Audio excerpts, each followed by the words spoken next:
Yun.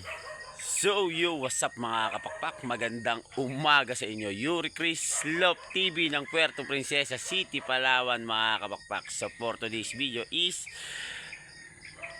Tuesday na ngayon mga kapakpak. Magpapalow play naman tayo ngayon. Kahapon nga is pahinga nila maghapon. Then nagbigay nga tayo ng probiotics malunggay at nagpaligo tayo mga kapakpak. So ngayong Martes nga mga kapakpak, ang gagawin natin magpapalow play tayo. Dahil pagdating ng Miyerkules, time check muna tayo, 6:38.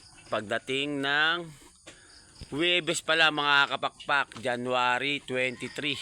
So magpapabitaw na naman tayo ng langugan mga kapakpak. So tara, ano pa hinahantay natin? Paliparin na natin sila. Let's go.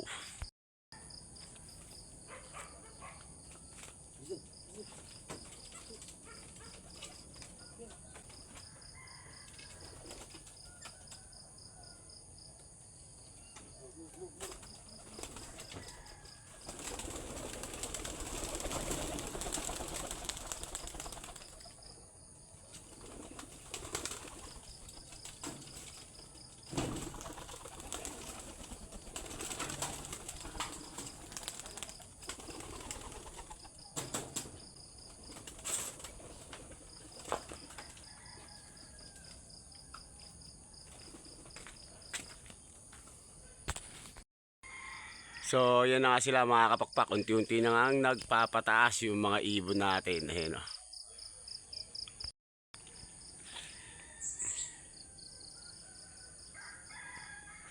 Yun na nga sila mga kapakpak.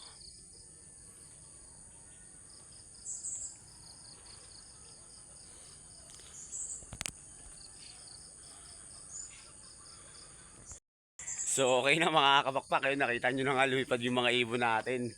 Pine-prepare na natin yan. Loplay lang muna dahil bibitawan na naman natin sila sa Huwebes sa langugan mga kapakpak. Ayan na.